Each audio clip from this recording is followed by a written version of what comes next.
Paz do Senhor, Igreja. Glória a Deus. A presença do Senhor Santo Espírito é manifesta neste lugar, em poder, em glória, em unção, em sabedoria e conhecimento. Amém? Eu sei que Ele está trabalhando nas nossas almas, nas nossas vidas, e eu quero trazer uma palavra de Deus para os nossos corações. Salmo 121. Vamos continuar à semelhança da manhã. Eu coloquei no meu coração o propósito agora nos próximos domingos continuar o estudo, aquela série de estudos dos salmos de romagem, salmos de peregrinação, cântico dos degraus. Da parte da manhã falámos sobre a mentira, no Salmo 120. E agora vamos falar sobre os perigos da jornada. Os perigos da nossa vida, os perigos que assolam a nossa vida diariamente. Amém? E quem nos poderá socorrer de tais perigos? Salmo 121. Leamos a palavra de Deus. Eu levo os meus olhos para os montes.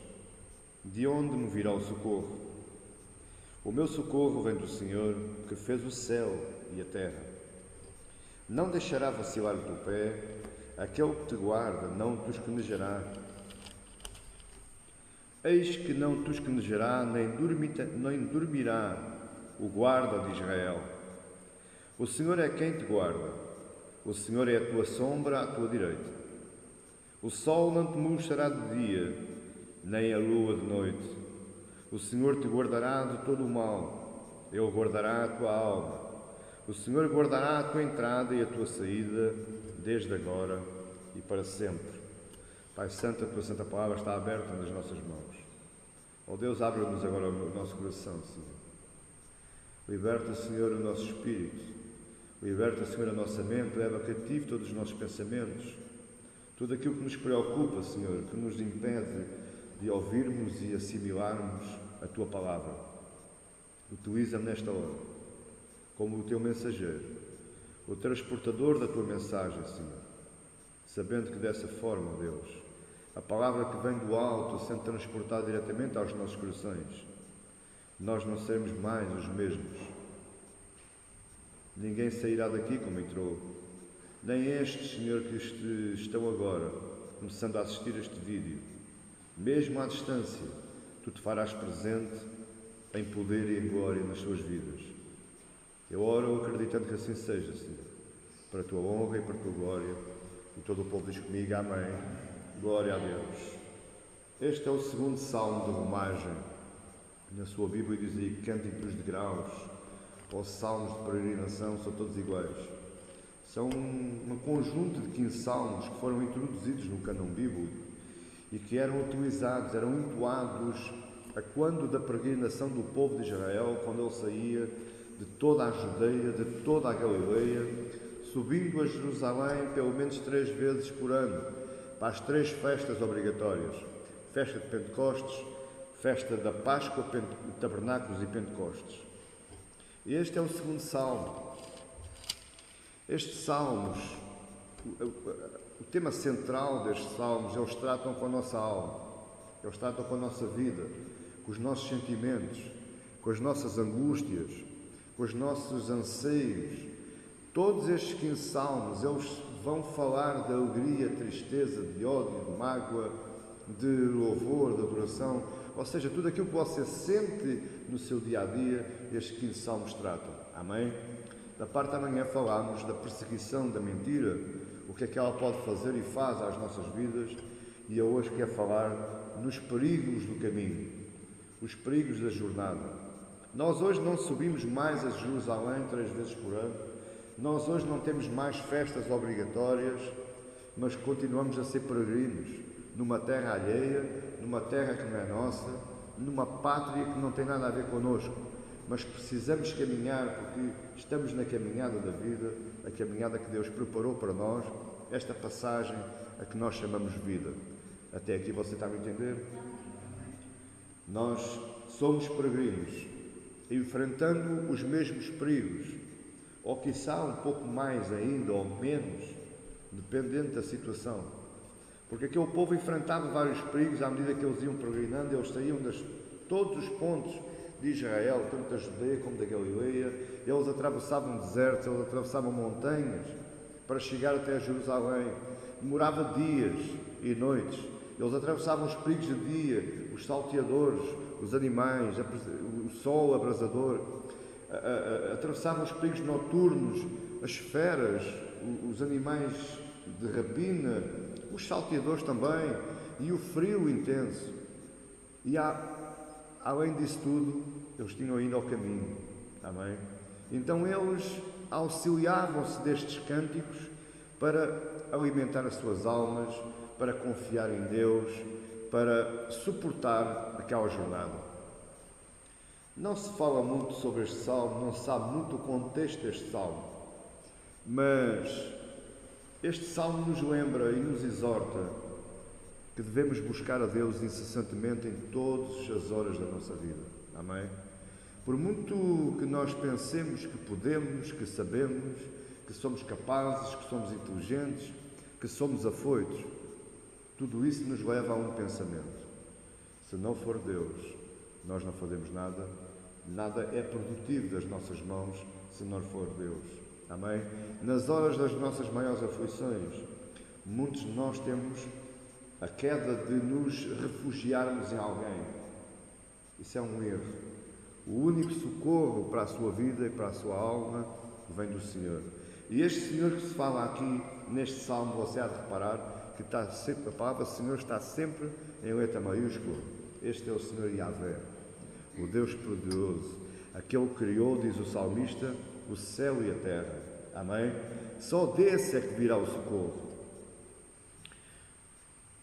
Parece que este salmo foi escrito, ou nos leva à ideia de que o salmista está no meio de um vale, ele está cercado por montanhas. Possivelmente ele sabe que naquelas montanhas existem vários perigos, mas ele vai ter que atravessar aquele vale, assim como você vai ter que atravessar o vale da sua vida. Amém? Você atravessa perigos à sua direita, atravessa perigos à sua esquerda, perigos à sua frente e perigos à sua retaguarda, mas eu quero alertar hoje esta igreja, eu quero te alertar hoje que me estás a ouvir, e leva os teus olhos não para os montes, mas acima dos montes. Amém? Também pode nos dar a conotação de o salmista olhar para a frente e visualizar o Monte Sião, que era onde estava edificada a cidade de Jerusalém. Ou seja, a vida dele ele queria que a viagem durasse o menos tempo possível, porque ele sabia que quando chegasse ao Monte Sião, quando chegasse à cidade de Jerusalém, à morada da presença de Deus, à morada do descanso, do repouso de Deus, ele estava guardado. Amém? Pode ser estas duas conotações, o Salmo não nos diz muita coisa.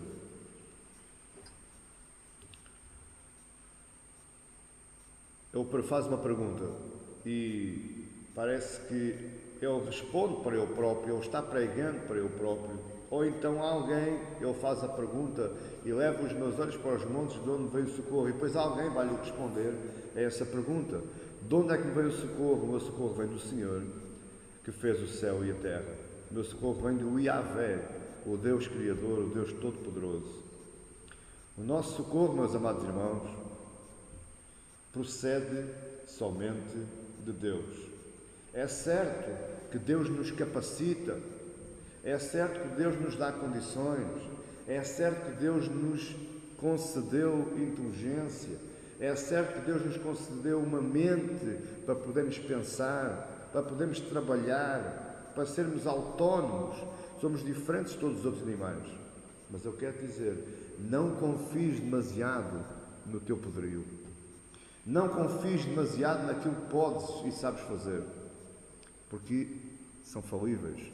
São situações falíveis. De um momento para o outro pode descambar. Amém? Mas o socorro vem do alto. Esse nunca nos engana. Deus é um Deus que tudo domina. Ao contrário do que muitos ensinamentos de várias religiões dizem, Deus fez o céu e a terra e agora cada um por si. Ou que Deus está lá e que não faz nada pelo povo. Deus já fez tudo, Ele já fez a criação, agora é a criação que tem que desenrascar, tem que desenvolver. Não, Deus é um Deus que controla e que domina e que está em todas as situações. A palavra de Deus diz que não cai uma folha de árvore sem que Deus saiba ou permita, não cai um fio de cabelo da sua cabeça sem que Deus saiba ou permita. Ele é um Deus que interage com o povo, na história do povo, está no controle e Ele domina toda a situação. Amém? E a partir do verso 3, o salmista faz uma pergunta, responde à pergunta. No verso 1 ele faz a pergunta, no verso 2 ele responde à pergunta, e a partir do verso 3 há uma explicação da parte de Deus. Como é que o socorro nos vem à nossa vida? Eu queria que você abrisse bem o seu ouvido, para que a partir de hoje a sua fé fosse fortalecida e a sua vida se tornasse diferente. Não se sabe como é que Deus explica, mas Deus vai explicando. Por isso é que eu entendo, ou o salmista está a pregar para ele próprio, ou então tem alguém ao seu lado que está sendo um mensageiro de Deus, da mesma forma como eu estou aqui fazendo convosco. Amém? Este salmo também não é, embora seja utilizado para isso, este salmo não é uma mensagem de autoajuda. Amém? Não é uma mensagem de meditação em que você senta-se, cruza as pernas e junta os dedos e clama o Salmo 121. Não, este salmo é a verdadeira vontade de Deus. É a verdadeira promessa de Deus. E são 4 promessas que Deus faz para este salmista e para você hoje. 4 promessas. E para quem não sabe, eu vou lhe dizer, quando Deus promete, Ele nunca falha. A palavra de Deus está dada, ela não volta para trás. Amém? 4 promessas que Deus faz. Primeiro, está lá no verso 3 e 4. Ele não deixará vacilar o teu pé, Ele não dorme, não te esquenejará, Ele não dorme e Ele te guarda. 4 promessas que Deus faz. No Salmo, no verso número 3 diz: não deixará vacilar o teu pé, aquele que te guarda não te esquenejará. Eis que não te esquenejará, nem dormitará o guarda de Israel. Isto traz uma analogia ao soldado que está de guarda à torre de vigia. Amém? Nós sabemos que se o vigia dormir, coloca em perigo toda a guarnição, toda a cidade. Então é imperioso que esse vigia não durma. Ora, o salmista nos está aqui dizendo que o guarda de Israel, e você é o Israel de Deus, você é a igreja de Deus, o guarda de Israel não dormita nem toscaneja. Toscaneja é aquele quando a gente está quase a ir. Amém? Deus guarda os nossos caminhos eternamente. Não é só hoje, não é só amanhã, não é só nos dias de culto. Deus não te guarda só quando te apetece orar. Deus não te guarda só quando te apetece ler a palavra. Ele te guarda todos os dias da tua vida. Amém? De dia e de noite. Por isso é que o justo pode ter um bom sono. Quem é o justo? É você. Amém? Você pode ter um bom sono porque Ele está lá aguardando. Segunda promessa que Ele faz: Ele nos guarda em todas as ocasiões. É, pastor? É. Em todas as ocasiões que você pensar, que você imaginar. Porque os perigos são variados. Os perigos da nossa vida, do nosso dia-a-dia, são variados. E muitas vezes nós estamos em frente ao perigo e não sabemos. Porque ele vem dissimulado com uma capa de felicidade. Amém? Você não sabe que o diabo também sabe dar coisas boas? Não faça essa cara de espantado, porque eu estou-lhe a afirmar, o diabo também sabe dar coisas boas. O diabo também sabe fazer curas. O diabo também sabe dar presentes. Só que esses presentes vêm com uma capa dissimulada, ele vem com uma segunda intenção, está a perceber? Quando Deus dá, Deus dá. Quando o diabo dá, ele vai tomar. É a diferença. Amém? Agora, ele quis ser semelhante a Deus lá atrás. Antes de tudo, ele quis ser semelhante a Deus e ele hoje aqui, ele faz as coisas à semelhança de Deus também. E existem perigos dissimulados no nosso dia-a-dia, perigos que nos parecem coisas boas, e é por isso é que eu digo, não faça nada, não avance um passo sem orar a Deus. Pergunte primeiro a Deus. Muitas vezes o cristão cai, bate o nariz no chão, machuca-se porque não perguntou. Amém? E depois foi atrás das coisas. Pastor, mas era lógico. Era lógico que eu estava ali à minha frente e assemelhava-se uma coisa boa. Assemelhava-se, mas não era. Amém? Então Deus nos guarda em todas as ocasiões. O Senhor é quem te guarda, o Senhor é a tua sombra à tua direita. Você sabe o que é a sombra? Sabe o que é a sombra? A sombra é quando você se mexe e tem uma luz oposta à sua silhueta, ao seu corpo, e você vê a sua silhueta no chão. Quando você se mexe, o que é que a sombra faz?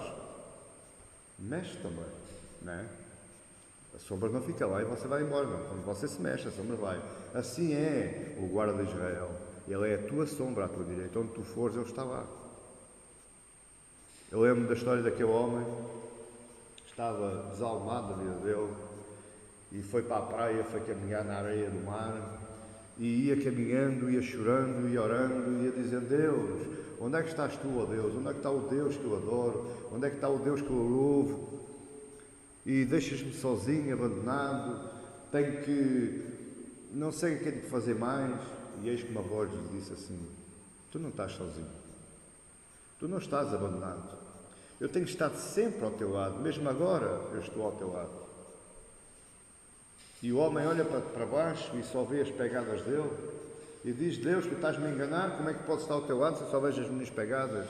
E a voz veio outra vez ao seu coração e diz: pois é, mas essas pegadas não são as tuas, são as minhas, porque tu vais ao meu colo. Amém? Ele é a nossa sombra à nossa direita. No verso 6 também diz: o sol não te mostrará de dia, nem a lua de noite. O sol aqui representa os perigos de dia e a lua representa os perigos da noite. Deixa que eu lhe diga uma coisa: mesmo a dormir você sofre perigos da alma. Amém? Muitas vezes os sonhos nos levam, os nossos sonhos muitas vezes nos levam e nos conduzem a perigos. A sombra aqui é a própria sombra. Também poderei dizer que Deus é a minha sombra. E a sombra, o que é que provoca? Um refrigério. Quando você está com muito calor, o que é que você procura? Uma árvore. É, não é? Então Deus é o nosso refrigério. Ele nos guarda, Ele nos protege. Veja lá quando o povo de Israel atravessou o deserto, de noite estava uma coluna de fogo, de dia estava uma nuvem. Para que é que era a nuvem? Era para os cobrir. Era o refrigério de Deus, porque eles tinham que atravessar o deserto era muito quente e a nuvem cobria o povo. Amém? Existe muita especulação da nuvem, porque era o Espírito de Deus, não era nada. A nuvem, Deus colocou a nuvem para os cobrir, para os proteger. Aqui neste capítulo, eu vou aqui tirar uma dúvida, porque Deus não nos manda anjos para nos guardar. Nós não temos um anjinho da guarda. Pastor, não tem? Não. Aqui não há anjinhos da guarda nenhum. Deus não incumbe os anjos de nos guardar. Deus incumbe, ordena aos anjos para nos ajudar e não para nos guardar. Porque essa tarefa de guardar, Ele reserva-se para Ele próprio. Amém? Ou seja, você a partir de hoje, lembre-se, você é guardado pelo próprio Deus e não por anjo nenhum. Os anjos é para trabalhar, para guardar é Deus. Amém? E, portanto, nós já vimos que Deus não dorme, Deus nos guarda e que Deus nos guarda de todos os tipos de maus. Não é só alguns, são todos. Veja aí no verso número 7: o Senhor te guarda de todo o mal, Ele guardará a tua alma. E existem aqui dois tipos de maus que nós precisamos entender: os maus circunstanciais e os maus da alma. Amém? Há males que nos acontecem no nosso dia a dia, quando nós nos levantamos da cama até que nos deitamos. São maus circunstanciais, existenciais, fruto do ambiente em que nós vivemos. Mas existem os maus da alma, e até esse Ele nos guarda. Como é que guarda? Pela sua palavra. Você quer guardar a sua alma? Então encha a sua alma com a palavra. Todos os restos dos pensamentos, todas as fofoquices, todas as conversinhas que não interessam, isso desaparecem, porque fica só a guarda de Deus para a nossa alma. Deus guarda a nossa vida, não só a terrena, como a eterna. E em quarto lugar, a quarta promessa que Deus cumpre neste salmo é que Deus guarda a nossa entrada e a nossa saída.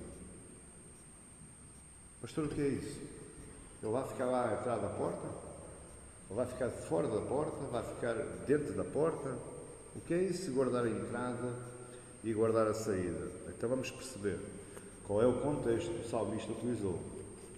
Se formos lá ver nas campanhas do rei Davi, o que é que Deus diz? Vai, porque eu sou contigo, eu guardo a tua entrada, a tua saída e a tua entrada.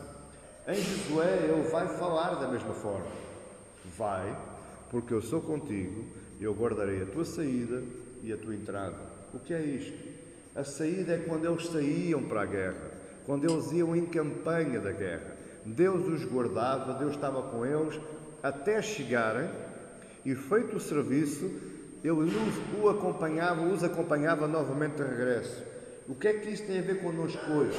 Isto tem a ver com o nosso empreendimento, as obras nas nossas mãos. Tudo aquilo que nós fizermos, Deus está lá. Amém? Desde que nós começamos até que nós acabamos. E é por isso que temos a certeza que as nossas obras são sempre terminadas. Você gosta de começar uma coisa e não acabar? Gosta de começar uma coisa e ela ficar por metade? Não. Então as nossas obras, elas vão ter sempre um começo, um meio e o fim, porque Deus guarda a nossa saída e a nossa entrada. Mas temos que ver uma coisa. Há aqui um senão.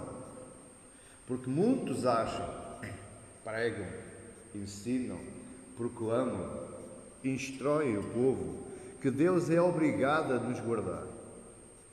Não, Deus é obrigado a me abençoar. Não, Deus é obrigado a me acompanhar. Deus não é obrigado a nada.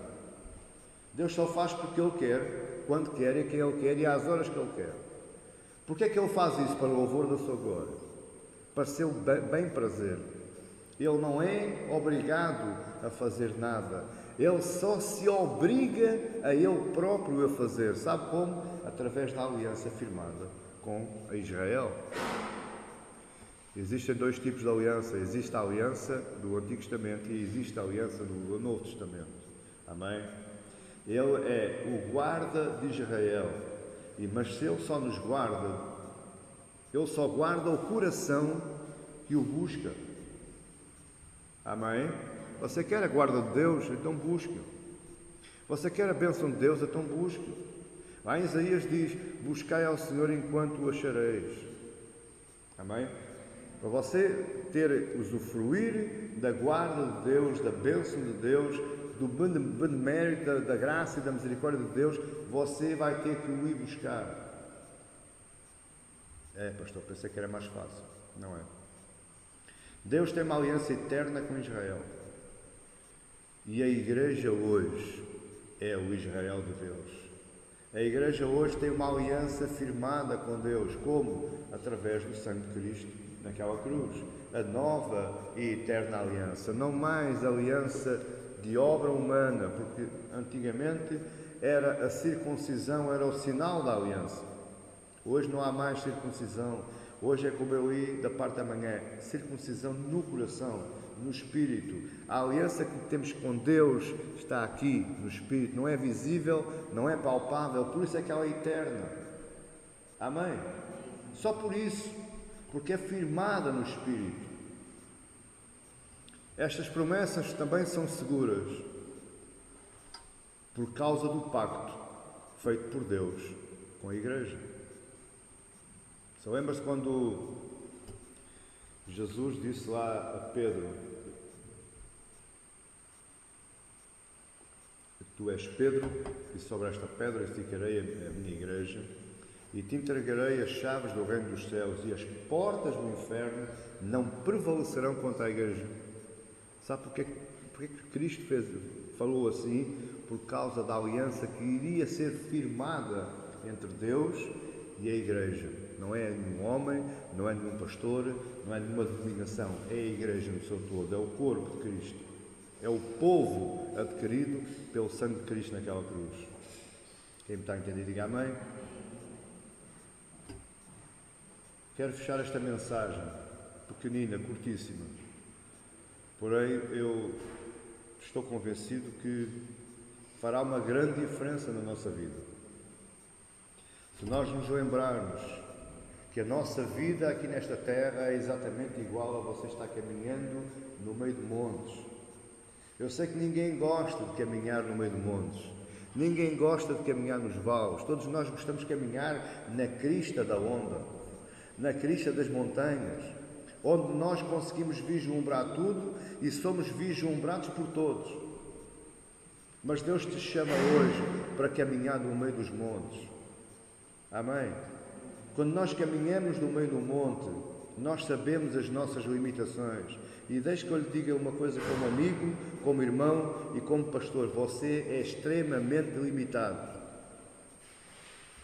Se não for Deus, nada do que você faça surtirá proveito. Até mesmo os próprios milionários que nós conhecemos hoje aí da revista Forbes, quando eles morrem, o que é que lhes fica? Nada. Fica cá tudo. Portanto, eles trabalharam a vida inteira sem proveito algum. Você está a entender? Mas você hoje está caminhando pelo meio dos montes. Você hoje está suplicando ao Deus Yahvé, Criador do céu e da terra, ao Todo-Poderoso. Você está caminhando no meio do monte, olhando, e quando você olha, você está confiando, você está se entregando. Amém, igreja? E é assim que Deus quer que você ande. Em contínua entrega, sabendo que você de si não tem nada, não há mérito nenhum, não há obra nenhuma que se aproveite. Pastor, pensava que não fosse assim, mas é. Olhemos então para os montes, não para os montes de Sião, não para as montanhas físicas, mas olhemos para o monte do Calvário, para o monte da cruz. Olhemos para o monte de onde saiu a nossa vida, através de uma morte. Olhemos para o monte e vislumbremos de onde é que saiu o perdão dos nossos pecados, através do verter de um sangue inocente. É para esse monte que nós devemos olhar. Eu queria terminar esta mensagem com uma passagem que fica lá e convidava-vos a abrir. Romanos 8.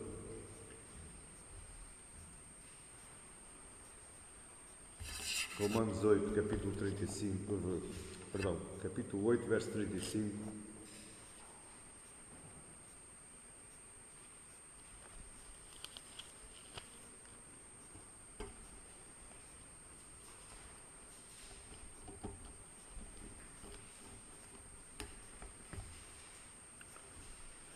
Romanos capítulo 8, verso 35 a 39 diz assim: Quem nos separará do amor de Cristo? A tribulação, a angústia, ou a perseguição, ou a fome, ou a nudez, ou o perigo, ou a espada. Como está escrito: por amor de ti fomos entregues à morte todo dia. Fomos reputados como ovelhas para o matadouro. Mas em todas estas coisas somos mais do que vencedores por aquele que nos amou. Porque estou certo de que nem a morte, nem a vida, nem os anjos, nem os principados, nem as potestades, nem o presente, nem o porvir, nem a altura, nem a profundidade, nem alguma outra criatura nos poderá separar do amor de Deus que está em Cristo Jesus, nosso Senhor. Amém? Este é o nosso maior socorro. É a certeza que pela aliança firmada entre Deus e a sua Igreja, ninguém nos pode separar do amor de Cristo. Haja o que houver, aconteça o que acontecer. Amém? Ele não dorme, Ele não toscaneja, Ele não sai, Ele está lá, presente como a sua sombra. A única coisa que Ele pede é para você confiar. Deixe-se de armar em super-homem, aquele que sabe tudo. Ser humilde não é humilhação. Ser humilde é dar a honra a quem é devido. É dar o lugar certo no nosso coração a quem o merece. E sabe que você é renitente para entregar o seu coração a Deus, mas você entrega-o todos os dias a outras situações quaisquer. Pessoas, circunstâncias, ocasiões, você entrega-se, mas a Deus não quer. A Deus é renitente, é difícil, é teimoso. A minha oração hoje, e o meu objetivo hoje com este salmo, com esta mensagem, é para que você se comece a entregar mais, dar-lhe a primazia do seu coração. É Deus é que tem o primeiro lugar na sua vida, não é a sua esposa, nem o seu esposo, nem os seus filhos, nem a sua conta bancária, nem o seu carrinho, nem a sua bicicleta. É Deus. Deus tem a primazia da sua vida, do seu coração, porque é Ele que a coordena, é Ele que a dirige. Muitas vezes nós fazemos papel de Deus e tudo aquilo que Deus prepara para a nossa vida, nós com apenas um ato, uma atitude, nós destruímos tudo. Amém? E depois uma coisa é certa, o pastor é o culpado, a palavra não funciona, a igreja não presta, Deus não me escuta, Deus não me ouve, mas nunca se lembra que foi você que estragou, foi você que destruiu. Amém? Tudo aquilo que estava preparado desde a eternidade, você destruiu, porque não lhe quis dar o primeiro lugar, não lhe quis dar a primazia. Amém, igreja? Glória a Deus. Pai Santo, te agradeço. Te agradeço por esta mensagem, te agradeço por este povo que me esteve a ouvir e te agradeço mais ainda, Senhor, elevando a Ti todo o louvor e toda a honra que só Tu mereces, pelo fruto que esta mensagem vai produzir nas nossas vidas e nas vidas de quem me ouviu, Senhor. Ó Deus, que tudo aquilo que prospere na nossa vida, através desta palavra, que sirva para Te elevar, para Te dar honra, para Te dar glória, em o nome de Jesus. Eu Te agradeço, seja assim, Senhor, agradecendo por todo este povo, que derrames sobre cada um deles uma porção de graça e misericórdia, à medida das suas necessidades, Senhor. Possivelmente, houve pessoas que nos estiveram ouvindo que estão atravessando por verdadeiros montes existenciais e circunstanciais na sua vida.